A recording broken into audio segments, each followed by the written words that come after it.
La société de nos jours évoque beaucoup les discriminations subies par les individus en fonction de leur religion, orientation sexuelle ou encore de leurs origines. Mais parlons-nous assez de la disparité entre les hommes et les femmes? L'idée que les femmes ont les mêmes droits que les hommes est toute récente. Et pourtant, si les textes de loi prônent l'égalité des sexes, dans la réalité, bien des inégalités subsistent. Dès le plus jeune âge, au sein même de leur famille, les enfants reçoivent déjà une éducation distincte, empreinte à de nouveaux stéréotypes sexuels. En outre, le modèle éducatif inculqué à la petite fille, comme l'intériorisation de valeurs telles que l'humilité, l'écoute et l'ordre, se révélera fructueux dans les domaines de la réussite scolaire. Alors qu'à l'inverse, le petit garçon qui a été encouragé à la compétition et à l'affirmation de soi aura du mal à se conformer à la discipline de travail qu'entraîne l'école. En effet, des études scolaires prouvent que les filles sont meilleures élèves que leurs camarades masculins. Cependant, le cliché de la femme inférieure, incapable de réflexion et de maturité, persiste, et cela malgré l'évolution des mentalités. Plus tard, cela se traduira par des inégalités dans le monde du travail. Aujourd'hui, 70% des employeurs déclarent préférer employer un homme plutôt qu'une femme. Aussi, à compétences, temps de travail et responsabilités égales, les femmes sont payées en moyenne 20 à 25% de moins que les hommes.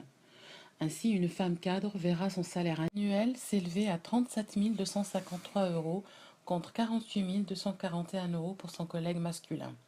31% d'entre elles travaillent à temps partiel contre 7% des hommes. En résumé, que ce soit en CDI ou à temps partiel, ils occupent des emplois subalternes et seront plus sensibles au chômage et à la précarité. Longtemps aussi, les femmes furent écartées du pouvoir. Celles-ci sont effectivement mal représentées dans le domaine politique. En 2014, seulement 22% des femmes sont élues sénateurs et 27% sont élues députés.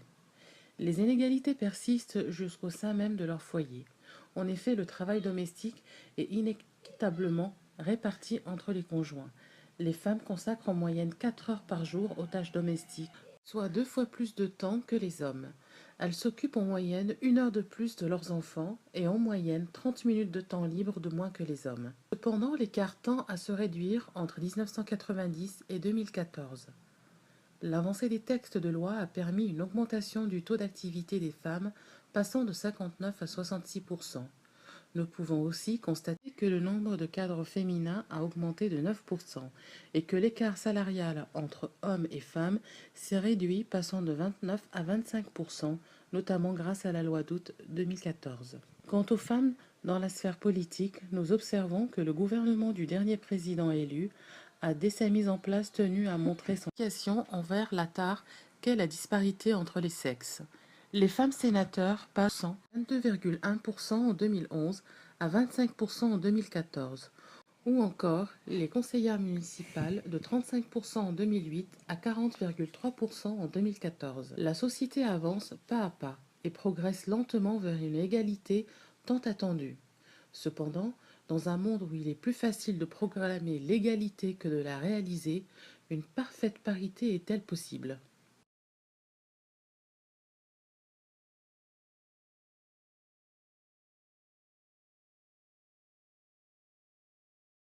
Created using Powtoon.